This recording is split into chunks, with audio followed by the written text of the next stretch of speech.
Hello friends, welcome back to channel में संदीप कुमार सोनी आपका इस इंटरेस्टिंग वीडियो में स्वागत करता हूं। आज का वीडियो बहुत ज़्यादा पावरफुल होने वाला है। आज मैं बात करने वाला हूं एक ऐसे मेडिकल रिप्रेजेंटेटिव की जिसने देखते ही देखते एक छोटे से ब्रांड को मल्टी लैक एंड मैं बोलूँगा प्रेजेंट टाइम में मोर देन 1 करोड़ की सेल में कन्वर्ट कर दिया।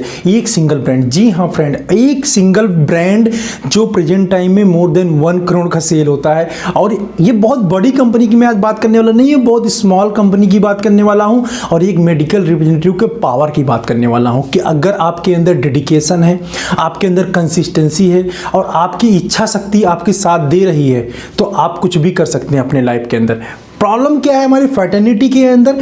एमआर को देख लो, इस फील्ड के अंदर कोई स्कोप नहीं। एमआर की जॉब सर कैसी होती है, एमआर में कोई स्कोप है कि नहीं, क्या मैं इसमें कैरियर बना सकता हूं? इस टाइप के बहुत सारे अनगिनत क्वेश्चन हमारे दिमाग के अंदर आते हैं जब एमआर वर्ड हम अपने माइंड के अंदर लेके आते हैं। अगर कमेंट बॉक्स को मैं अपने टटोलूं तो यहाँ बहुत सारे ऐसे क्वेश्चन मुझे मिल जाते हैं। आज ऐसे ही एक मेडिकल रैप की कहानी मैं आपको सुनाऊंगा जिसको सुनने के बाद कभी आप दोबारा ये क्वेश्चन नहीं पूछोगे कि मेडिकल रिप्रेजेंटेटिव के जॉब में क्या मैं अपना फ्यूचर बना सकता हूं, क्या मैं अपना फ्यूचर प्लान कर सकता हूं। आज मैं आज बात कर रहा हूं एक ऐसे ब्रांड की। कौन से ब्रांड की? एमबीबीसी ब्रांड की, एमबीबीसी टैबलेट की। एमबीबीसी ब्रांड ये मल्टीविटामिन एंड बी कॉम्प्लेक्स का ब्रांड है और इसको लॉन्च किया था लता फार्मा ने। एक्चुअली लता फार्मा के जो ओनर हैं वो हैं मिस्टर संतोष शिवालकर जी। मिस्टर संतोष, अब मैं आपको यहाँ की ना, ये ब्रांड प्रेजेंट टाइम में 1.5 करोड़ के समथिंग अराउंड एनुअल सेल कर रहा है, राइट? ठीक है, बट ये ब्रांड इतना बड़ा कैसे बना और इसके पीछे की स्टोरी क्या है, इन डेप्थ मैं आपको बताऊंगा जिससे आपको बहुत बड़ी लर्निंग मिलेगी। और एमआर प्रोफेसर के बारे में जैसा मैंने बोला ना, आपकी थिंकिंग बिल्कुल चेंज हो जाएगी। ठीक है, ये मुंबई के अंदर काफ़ी अच्छा सेल होने वाला है, स्पेशली जो लीडिंग वहाँ के इंस्टीट्यूशन जे हॉस्पिटल नायर मीन जो बड़े बड़े इंस्टीट्यूशन है उसके अंदर बहुत ही तेजी के साथ ये ब्रांड सेल होता है। जो ट्रेड है वहाँ पर भी काफ़ी अच्छी ब्रांड की सेल है। ठीक, संतोष शिवालकर जी का जो जन्म हुआ था वो मुंबई में हुआ था, साउथ मुंबई के अंदर, और इन्होंने मात्र 14 साल की उम्र में ही जॉब करना स्टार्ट कर दिया। एक्चुअली संतोष शिवालकर जी की जो मदर थी वो चाहती थी कि मेरा बेटा पढ़े लिखे, आगे बढ़े, कुछ अच्छा और बड़ा काम करे। पढ़ाई के लिए उनको बहुत ज़्यादा शुरू से प्रेरित करती थी और जो भी उनसे एफर्ट्स हो पाता था वो पूरा करती ताकि उनका बेटा पढ़ सके। संतोष शिवालकर जी को यह एहसास हुआ कि मुझे अपने घर को सपोर्ट करने की ज़रूरत है। अपने घर को सपोर्ट करने के लिए मात्र 14 साल की उम्र में उन्होंने एज ए कंपाउंडर अपनी वर्किंग स्टार्ट कर दी। ठीक है, और देखते देखते 4-5 साल के अंदर उनका इंटरेस्ट सा क्रिएट हो गया प्रोफेशन के अंदर और 1990 में उन्होंने ज्वाइन कर लिया डॉक्टर रेड्डी। मींस अपने फार्मा कैरियर की स्टार्टिंग मिस्टर संतोष शिवालकर जी ने डॉक्टर रेड्डी के साथ किया था। एजुकेशन वाइज अगर बात करूं तो उन्होंने अपना एजुकेशन बॉम्बे, जो बॉम्बे यूनिवर्सिटी है वहां से इन्होंने ग्रेजुएशन कंप्लीट किया था और स्कूलिंग वहां पे विल्सन स्कूल है वहां से अपनी स्कूलिंग कंप्लीट की थी। डॉक्टर रेड्डी तो 1990 में ज्वाइन करने के बाद इन्होंने 5 year as a medical rep काम किया। आफ्टर 5 ईयर इनको एलिवेशन मिल जाता है एज ए एबीएम काम करने का और एबीएम इंस्टीट्यूट एबीएम का प्रमोशन दिया जाता है with handling of the 6 member team. Means as a ABM काम कर रहे थे, 6 मेंबर की टीम को लीड कर रहे थे मुंबई के अंदर और वहाँ जो इंस्टीट्यूट है वहाँ पे बहुत अच्छा रेपुटेशन बनाया इन्होंने। हमेशा बोलता हूँ ना, जहाँ काम करने का मौका मिले वहाँ अच्छा रेपुटेशन बनाना चाहिए। एक अच्छा रेपुटेशन आपको हमेशा लाइफ में काम आता है। बहुत अच्छी तरीके से काम किया, अच्छा रेपुटेशन डेवलप किया, बट कुछ निजी कारणों की वजह से इनको कंपनी को छोड़ना पड़ा। 2001 के अंदर इन्होंने कंपनी को छोड़ दिया। ठीक है, कुछ अपनी पर्सनल प्रॉब्लम थी जिसकी वजह से इन्होंने छोड़ दिया और 2001 में ही छोड़ के इन्होंने क्या किया, एक मेडिकल स्टोर ओपन किया। अब ये मेडिकल स्टोर इन्होंने ओपन तो कर लिया, लेकिन क्या था कि जब आप फील्ड में काम कर लेते हैं, आपने एक बार जब मार्केटिंग हो या किसी और फील्ड वर्क अगर आप कर लेते हैं, कभी भी ऑफिस जॉब या बैठ के काम करने में तो आपका मन नहीं लगेगा। 2001 में मेडिकल स्टोर ओपन कर लिया, चल तो रहा था मेडिकल स्टोर, लेकिन क्या है कि वो मन नहीं लग रहा था उनका। मेडिकल स्टोर ओपन किया, उसके लिए कुछ बिजनेस लोन वगैरह भी लिया, लोन का रीपेमेंट का एक टेंशन, मीन्स एक बहुत स्ट्रगल वाला फेज आ गया। बहुत ज़्यादा परेशान हो गए, हैरान हो गए और इन्होंने अगेन सोचा कि मुझे इस फील्ड को दोबारा ज्वाइन करना चाहिए ताकि ये जो प्रॉब्लम, साथ में क्या है, इनके बच्चे की पढ़ाई भी चल रही थी, उसके स्कूल की फीस देना, मीन्स ओवरऑल फैमिली को संभालना काफ़ी ज़्यादा स्ट्रगल कर रहे थे फैमिली को संभालने के लिए। तो इन्होंने अगेन दोबारा फील्ड को ज्वाइन किया और इनके मेडिकल स्टोर को संभाला मिसेस शिवालकर ने। जी हाँ, उनकी वाइफ ने यहाँ पे उनका पूरा साथ दिया और मेडिकल स्टोर संभालने का काम किया। मिस्टर संतोष शिवालकर क्या था इनके अंदर कि ये अपने डिसीजन जो इन्होंने ले लिया था ना, शुरू में तो इन्होंने थोड़ा पछताए थे इस डिसीजन के लिए कि मैंने चलो जॉब छोड़ के कुछ अच्छा, क्योंकि इमोशनल अटैचमेंट बहुत है डॉक्टर रेड्डी के साथ में इनका। इनके आरएसएम हुआ करते थे मिस्टर राजाराम, उन्होंने क्या कहा, don't repaint your decision, means जो डिसीजन ले लिया है उसके बारे में मत सोचो, आगे अच्छा कैसे करोगे ये सोचो। बिकॉज जब दैट डिसीजन ये सोचते सोचते उनका डिसीजन को ठीक करना है, डिसीजन को ठीक करना 2001 से लेके 2007 का टाइम पीरियड चला गया ऐसे, और काफ़ी ज़्यादा स्ट्रगल ना बहुत सारी चीज़ सिखाता है लाइफ के अंदर, बहुत तरह से सोचने का तरीका हमको देता है स्ट्रगल। उन्होंने क्या किया, जब उनके ऊपर लोन का बर्डन था, फैमिली को सपोर्ट करने की बात थी, उन्होंने कहा फार्मा में दोबारा जाना ही मेरे पास एक ऑप्शन है जहाँ से हम इन सब चीज़ों को सबसाइड करके मैं आगे बढ़ सकता हूँ। 2006 के अंदर फिर अगेन जर्नी वर्क स्टार्ट की एज ए फील्ड वर्क। तब यहाँ पे इन्होंने 2006 के अंदर जब वर्किंग स्टार्ट किया तब बायोकेम के साथ स्टार्ट किया। बायोकेम में इनको ज्वाइनिंग के लिए इनके जो वीसी थे उसमें बायोकेम के मिस्टर सुरेश कनकरे, इन्होंने बहुत हेल्प किया इनको, जो है ज्वाइनिंग दी यहाँ पे। बट यहाँ पे ज्वाइनिंग ऐसा नहीं वहाँ पे छोड़ के आए थे, यहाँ एज ए आरएसएम ज्वाइन किया, क्योंकि टैलेंट और मेहनत इनके पास था, टैलेंट था, नॉलेज था और मेहनत इन्होंने किया हुआ था। यही चीज़ें हैं फ्रेंड जो हमें कभी भी फील्ड के अंदर जब हम वापसी करते हैं ना, हेल्प करती हैं। 2006 से इन्होंने फिर अगेन बायोकेम के साथ एज ए आरएसएम वर्किंग किया। 2009 में ही छोड़ के फिर दोबारा इन्होंने यूनिमार्क कुछ टाइम के लिए एज ए जेडबीएम ज्वाइन किया था। मीन्स मुंबई के साथ रायपुर वगैरह थोड़ा और बाहर का एरिया मुंबई का एज ए जेडबीएम इन्होंने हैंडल कर लिया। बट वही है कि फार्मा के अंदर फिर क्योंकि प्रॉब्लम थोड़ी पहले थी और मजा नहीं आ रहा था काम करके, तो इन्होंने प्लान क्या किया कि मुझे अपनी खुद की कंपनी लॉन्च करनी चाहिए, ऐसे काम नहीं चल पाएगा, कुछ बड़ा तो करना है लाइफ के अंदर, कुछ बड़ा तो करना है। एक्सपीरियंस था, नॉलेज था, प्लस मार्केट के अंदर रिलेशन था, पूरा एडवांटेज लिया। 2011 के अंदर लता फार्मा मिस्टर संतोष शिवालकर जी ने लॉन्च कर दिया। 2011 में जब ये कंपनी लॉन्च हुई लता फार्मा, एमबीवीसी ब्रांड के साथ मिले हुए, एमबीवीसी प्लस कुछ जनरल ब्रांड इसके साथ लॉन्च किया। वहां पे कुछ टीम मेंबर्स भी रहा, ऐसा नहीं कि लॉन्च किया और अकेले काम करने लगे, टीम के साथ लॉन्च किया। 3 साल लगातार खूब फील्ड के अंदर स्ट्रगल किए, बट वो बात नहीं आ पा रही थी, ग्रोथ कंपनी के अंदर नहीं आ रही थी, अगेन स्ट्रगल फेज चल रहा था। अच्छी बात यह थी कि जब उन्होंने फील्ड में दोबारा आया तो लोन अपना रीपेमेंट कर दिया था, तो लोन की प्रॉब्लम नहीं थी, बट जो ग्रोथ थी वो खत्म नहीं पा रही थी ग्रोथ। तो 2014 में एक दिन फ्रस्ट्रेट होकर गुस्से में आके इन्होंने अपनी पूरी टीम को ही हटा दिया और ये डिसीजन लिया कि अभी तक मैं एक कंपनी के मालिक की तरह काम कर रहा था, मैं यहाँ से अपनी दोबारा एमआर की जर्नी स्टार्ट करूंगा। क्योंकि उन्होंने एबीएम काम किया, आरएसएम काम किया, जेडबीएम काम किया, तो एक हैबिट से होती है, अपर पोस्ट पे हम चले जाते हैं। तो उन्होंने जब टीम डेवलप की वहां भी जेडबीएम आरएसएम की तरह काम कर रहे थे, तो अब एक हैबिट सी हो गई थी। 2014 के अंदर वो हैबिट को ब्रेक कर दिया, अगेन आ गए फील्ड में, बैग उठा लिया कि अब मैं काम करूंगा जो कंपनी में लॉन्च किया हूं। दिमाग के अंदर आया डोंट रीपेंट योर डिसीजन, जो डिसीजन ले लिया है उसको सही करना है।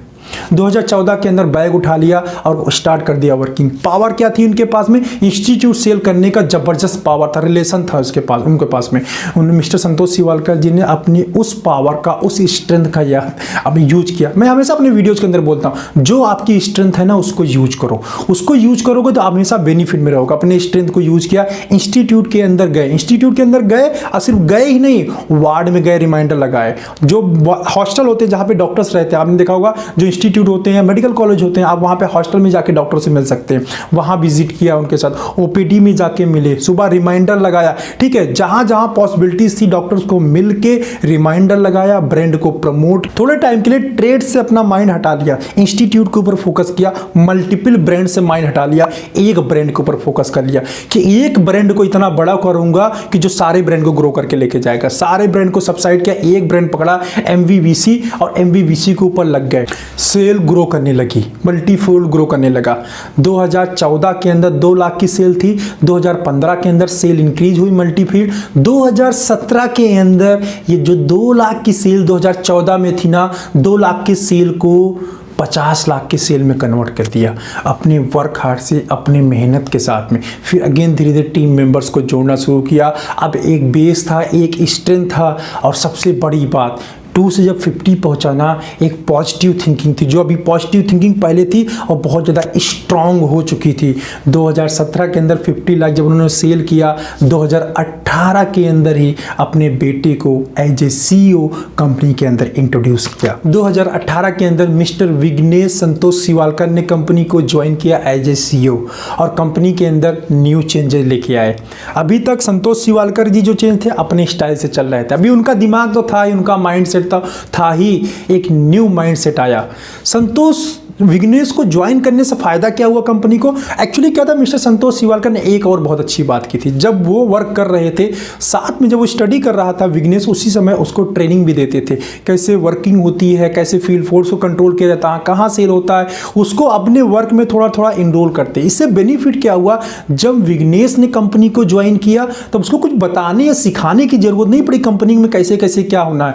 बस न्यू माइंडसेट, न्यू थिंकिंग के साथ में उसको कंपनी को आगे लेके जाना था और मिस्टर विघ्नेश संतोष शिवालकर ने वही काम किया कंपनी को आगे ले जाने का। 2018 के अंदर आते ही बहुत सारे न्यू चीजें लेके आए, कस्टमर को स्कीम देना शुरू किए, कुछ OTC ब्रांड उन्होंने लॉन्च किए, जैसे इनहेलर है, बाम है, विनर्जेटिक है और स्टे यूनो है, डिफरेंट ब्रांड्स लेके आए। OT सेगमेंट को स्ट्रॉन्ग किया, डिजिटलाइजेशन को एक्सेप्ट किया। अभी डिजिटलाइजेशन के बारे में हम लोग पढ़ रहे हैं, विघ्नेश आते ही डिजिटलाइजेशन के लिए लेके आए और उसके थ्रू बहुत सारा एडवांटेज लेने की कोशिश की। देखिए यही एडवांटेज होता है अगर हम एक पुराने जनरेशन मींस संतोष शिवालकर की जो थिंकिंग थी थोड़ी ओल्ड सी हो गई थी, क्योंकि इतने टाइम से वो काम कर रहे थे, न्यू थिंकिंग की जरूरत थी। मिस्टर विघ्नेश ने वो चीज़ वहाँ पे ऐड कर दिया और कंपनी को मल्टीफोल्ड ग्रो कर दिया।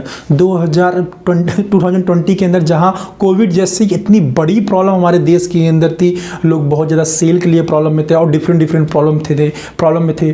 2020 के अंदर कंपनी ने 1.5 करोड़ के बेंचमार्क को टच किया इन स्पाइट ऑफ कोविड। यहां पे विघ्नेश ने क्या किया कि विजन लाइफ साइंसेस एक न्यू कंपनी भी लॉन्च किया। विजन अभी तक लता फार्मा चलती थी, 2018 में जब वो आए थे तो उन्होंने विजन को लॉन्च किया। विजन रियली में विजन था, क्यों? क्योंकि उन्होंने यहाँ पे डिजिटलाइजेशन को एक्सेप्ट किया। बदलते हुए जमाने के साथ अगर आपने नहीं बदला अपने आप को, एक टाइम पीरियड ऐसा आएगा जब बाहर हो जाओगे किक आउट होके। यहाँ पे मिस्टर संतोष शिवालकर के साथ में जब विघ्नेश आया, उसने बदलते जमाने के नई चीज़ों को कंपनी के अंदर इंट्रोड्यूस कर दिया। प्रेजेंट टाइम में क्या सिचुएशन है? प्रेजेंट टाइम में विजन कंपनी के पास में बहुत सारे डिजिटल टूल्स आ गए। मीन्स कंपनी ऐसा नहीं कि ऑफलाइन सिर्फ वर्क कर रही है, कंपनी ऑनलाइन भी वर्क कर रही है। ऑनलाइन OPD स्टार्ट कर दिया। जब कोविड के टाइम था उन्होंने बहुत सारे डिजिटल टूल लेके चले आए। अगर मैं प्रेजेंट टाइम में कंपनी की मैं बात करूं तो यहाँ पे क्या है, इन्होंने OPD लॉन्च किया है। OPD मीन्स O का फुल फॉर्म यहाँ पे दिया है, opinion of the doctor, P means pathology और D means drug medicine. Means opinion online consultation कर सकते हैं, मतलब ऑनलाइन उन्होंने प्लेटफॉर्म लॉन्च किया। MBBC.in वेबसाइट भी है और प्लस विजन की अपनी डिजिटल जो है एंड्रॉयड ऐप भी लॉन्च होने वाला है। Website full flash, means everything जो एक कंपनी को सक्सेसफुल बनाने के लिए चाहिए वो सब कर रहे हैं। सोशल वर्क भी आज कंपनी कर रही है, पेशेंट केयर के लिए बहुत सारी बातचीत कर रही है और डिजिटल मीडिया के थ्रू बहुत सारी फैसिलिटी देने की कोशिश कर रही है विजन टूल के थ्रू, राइट। तो कंपनी की ये स्टेटस है। प्रेजेंट टाइम में ऐसा नहीं है फ्रेंड कि जो कंपनी ने अभी स्टेटस अचीव किया है या डिजिटल तरीके से या फिर ऑफलाइन तरीके से इतने मल्टीफोल्ड में ग्रो कर रही है कंपनी, ये आसान था। मिस्टर संतोष शिवालकर ने इस कंपनी के लिए बहुत जी जान लगा के मेहनत किया। मैंने आपको स्ट्रगल फेज बताया, लोन रीपेमेंट किया आपने, लोन रीपेमेंट करने के बाद उन्होंने बहुत सारे केस भी जीते। जब कोई आदमी बड़ा होने लगता है ना, ऐसा नहीं लोग उसको छोड़ देते हैं।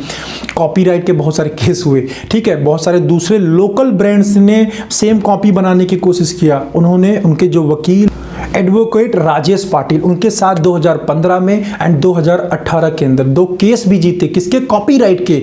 ऐसा नहीं, आसान नहीं है। जब आप बढ़ने लगते हो ना तो पीछे से लोग टांग खींच के ना नीचे करने वाले भी लोग आ जाते हैं। डुप्लीकेसी फार्मा के अंदर बहुत कॉमन बात है। तो ऐसा नहीं है कि ईजी था ये सफर। स्ट्रगल के साथ साथ आपको माइंड का यूज करना होता है, कौन क्या कर रहा है, आपको ब्रांड को आपको पीछे करने के लिए, ठीक है। तो उन्होंने स्ट्रगल के साथ ये सब चीजों को भी देखा, लीगल वर्क भी किया। विजन लेके आए हैं 2022 के अंदर 10 करोड़ में कन्वर्ट कर देंगे।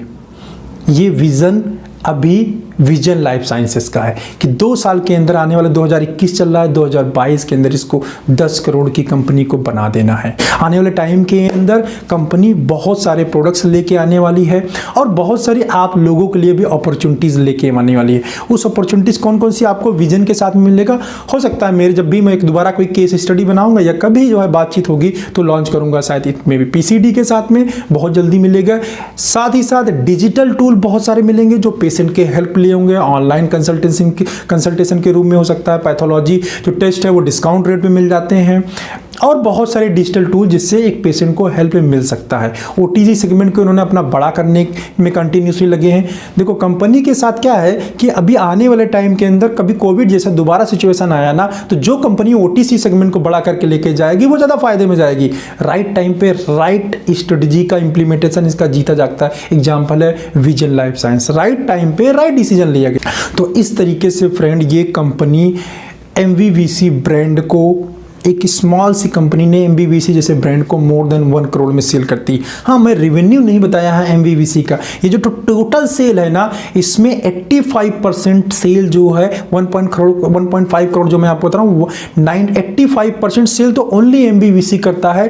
10% के समथिंग अराउंड सेल जो MVVC सिरप है वो करता है और 5% के अंदर अदर जो जनरल ब्रांड्स हैं वो करते हैं सेल। तो यहाँ पे MVVC एक अम्ब्रेला की तरह कंपनी पे है जिसके अंदर में सारे ब्रांड स्लोली ग्रो कर रहे हैं।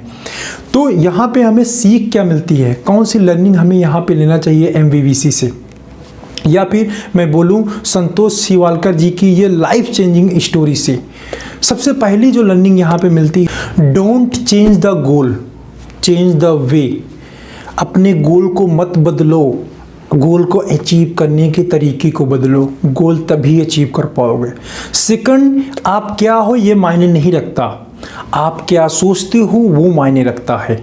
आपकी थिंकिंग जो आपके माइंड सेट के अंदर, जो सबकॉन्शियस माइंड के अंदर कंटिन्यूसली चल रहा है, उसके ऊपर कितना वर्कआउट आप कर ले जाओगे, किस तरीके से आप चीज़ों को सोचते हो वो मायने रखता है।